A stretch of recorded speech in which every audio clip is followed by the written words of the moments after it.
প্রিয় দর্শক, কমিশনের প্রকাশ করা তালিকাকে চ্যালেঞ্জ করে গতকাল হাইকোর্ট ও সুপ্রিম কোর্টে একাধিক মামলা দায়ের হয়। তালিকা প্রকাশ নিয়ে আবারও প্রশ্নের মুখে এসএসসি। অযোগ্যদের তালিকা প্রকাশ হওয়ার পর কলকাতা হাইকোর্ট এবং সুপ্রিম কোর্টে একটার পর একটা মামলা দায়ের হচ্ছে। এত মামলা দায়ের দেখে কার্যত বিরক্তি প্রকাশ করেন শীর্ষ আদালতের দুই বিচারপতি। প্রিয় দর্শক, গতকাল সুপ্রিম কোর্টে এসএসসি সংক্রান্ত অনেকগুলো গুরুত্বপূর্ণ মামলা ছিল। আজকের এই প্রতিবেদনে সমস্ত তথ্য বিস্তারিত আলোচনা করা হবে, তাই পুরো ভিডিওটি দেখতে থাকুন।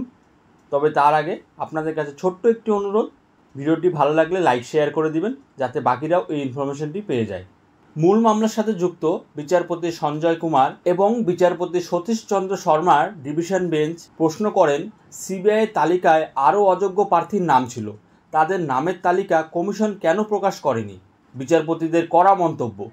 এই প্রশ্নের উত্তরে কমিশনের আইনজীবী জানান, যে সমস্ত চিহ্নিত অযোগ্যরা চাকরি পেয়ে গিয়েছিল কেবলমাত্র তাদের নামের তালিকা প্রকাশ করা হয়, আর যারা চাকরি পাননি অর্থাৎ ওয়েটিং লিস্টে যে সমস্ত প্রার্থীরা ছিলেন তাদের নামের তালিকা প্রকাশ করার প্রয়োজন বোধ করেননি এসএসসি।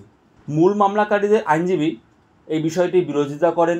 এক্ষেত্রে বিচারপতিদের মন্তব্য, নতুন নিয়োগ প্রক্রিয়ায় যাতে একজনও অযোগ্য প্রার্থী আবেদন করতে না পারে এই বিষয়ে কমিশন নিশ্চিত তো?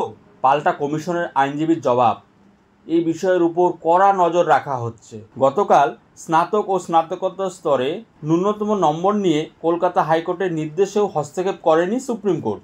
শুধু তাই নয়, নতুন নিয়োগের বিজ্ঞপ্তিকে চ্যালেঞ্জ করে যে মামলা দায়ের হয়েছে সেটাও খারিজ করে দিয়েছে বিচারপতিরা। আগামী 7 ও 14 সেপ্টেম্বর নবম, দশম ও একাদশ দ্বাদশের পরীক্ষা রয়েছে, আর তাকেই চ্যালেঞ্জ জানিয়ে মামলা করেছিলেন চাকরিহারাদের একাংশ। সোমবার সেই মামলা উঠলে বিরক্ত প্রকাশ করেন দুই বিচারপতি। পরবর্তীতে বিচারপতিদের পর্যবেক্ষণ, নতুন নিয়োগ প্রক্রিয়ায় এসএসসির নীতিগত সিদ্ধান্তে কোনো রকম হস্তক্ষেপ করা যাবে না, সাফ জানিয়ে দিলেন বিচারপতিরা।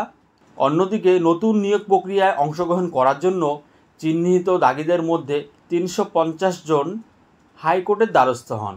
তাদের দাবি ছিল, ডিভিশন বেঞ্চ দাগি হিসাবে চিহ্নিত না করলেও এসএসসি তাদের দাগি তালিকায় অন্তর্ভুক্ত করেছে। মামলাটি যেহেতু সুপ্রিম কোর্টে বিচারাধীন থাকায় প্রাথমিক অবস্থায় বিচারপতি মামলাটিতে হস্তক্ষেপ করতে চাননি। পরবর্তীতে মামলা দায়েরের অনুমতি দেন বিচারপতি সৌগত ভট্টাচার্যের বেঞ্চ।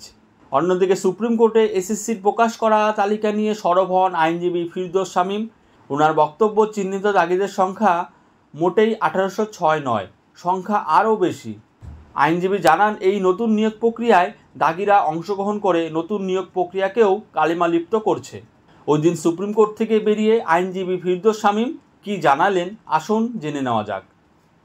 দেখুন, দাগি হিসেবে যারা চিহ্নিত, যেমন ধরুন ওএমআর শিটের 0 বেড়ে 53 হয়েছে বা 3 বেড়ে 53 হয়েছে, যে সমস্ত ক্যান্ডিডেটদের পুরো টাকাটা দিতে পারেনি বলে তাদের শুধুমাত্র ওই চাকরি হয়নি, তাই তাদের আবার নতুন নিয়োগ প্রক্রিয়ায় বসিয়ে নতুন নিয়োগ প্রক্রিয়াটিকে কলুষিত করবেন, এটা হওয়া উচিত নয়, বাঞ্ছনীয় নয়।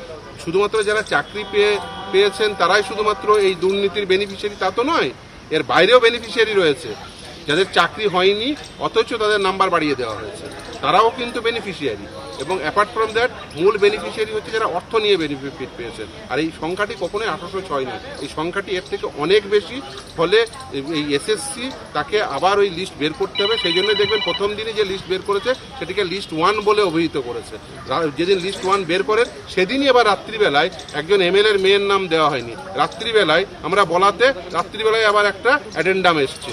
ফলে খুব পরিষ্কার যে স্কুল সার্ভিস কমিশনের পক্ষ থেকে তারা যতটা পাচ্ছেন সংখ্যাটি কমিয়ে দেখাচ্ছেন। এই সংখ্যাটি অনেকটা বাড়বে, এখনো পর্যন্ত সেই সংখ্যা এখনো পর্যন্ত তারা দেননি, সকলের নাম দেননি, সকলের অ্যাডমিট কার্ড ক্যান্সেল করেননি। সকলের অ্যাডমিট কার্ড ক্যান্সেল করতে হবে প্রতিটি দাগিদের।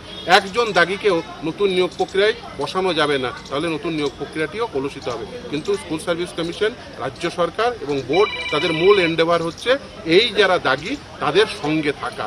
ফলে তার ফলে এই নতুন নিয়োগ প্রক্রিয়াটিও কলুষিত হওয়ার সম্ভাবনা করবে। এসএসসিকে বলুন, সর্বপ্রথম যে তালিকা বের করেছে সেখানে শুধুমাত্র রোল নম্বর আর নাম দিয়েছে কেন?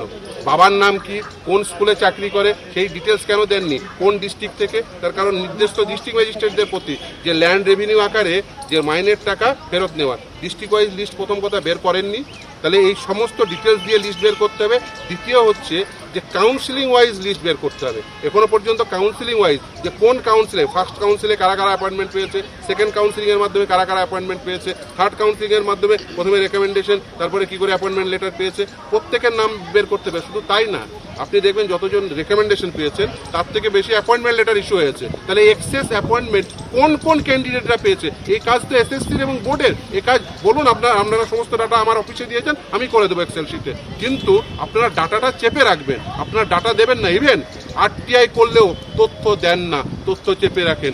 ইভেন এই শেতাব, নাসরিন এরা প্রত্যেকে আরটিআই করছে, কিন্তু তারপরেও আপনারা সেই তথ্য দিচ্ছেন না যে কাউন্সিলিং ওয়াইজ কোন কাউন্সিলিংয়ে কে কে রেকমেন্ডেশন পেয়েছে, তার ভিত্তিতে কতজনকে বোর্ড অ্যাপয়েন্টমেন্ট লেটার দিয়েছে। এই এক্সেস অ্যাপয়েন্টমেন্ট লেটার কি করে ইস্যু হলো?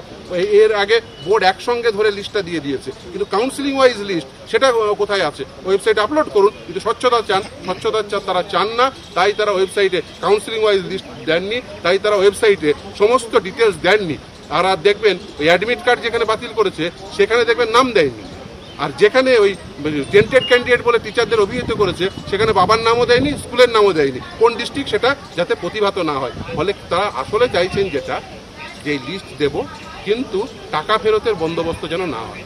ফলে এই যে একটা লুকোচুরি খেলছে, এই লুকোচুরি খেলা বন্ধ করুন। এর আগেও একই কাজ করেছিলেন, যখন মামলাটি কলকাতা হাইকোর্টে সিঙ্গেল বেঞ্চে চলছিল, সেই সময় বিচারপতি ছিলেন অভিজিৎ গঙ্গোপাধ্যায়। তিনি ওই একইভাবে রোল নাম্বার এবং নাম দেওয়া হয়েছিল, ফুল ডিটেলস দেওয়া হয়নি। কেন দেওয়া হয়নি? তার কারণ এরা লুকাতে চাইছেন। টেন্টেড ক্যান্ডিডেটদের পরিচয় লুকিয়ে কোনো লাভ হবে না। এই পরিচয় তো প্রিয় দর্শক, গতকাল হাইকোর্ট ও সুপ্রিম কোর্টে একাধিক হাই ভোল্টেজ মামলা ছিল, মূলত এসএসসি সংক্রান্ত মামলা।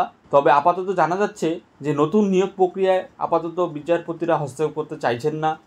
যদিও বিচারপতিরা হুঁশিয়ারি দিয়েছেন অযোগ্য প্রার্থীরা পরীক্ষায় বসলে এর ফল এসএসসিকে ভোগ করতে হবে, প্রয়োজনে আবার পরীক্ষা বাতিল হয়ে যেতে পারে।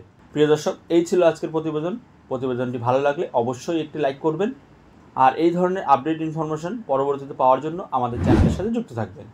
দেখা হচ্ছে পরবর্তী প্রতিবেদনে। ভালো থাকবেন। বাংলায় থেকে বাংলায় দেখুন, বাংলাকে ভালোবাসুন। ধন্যবাদ।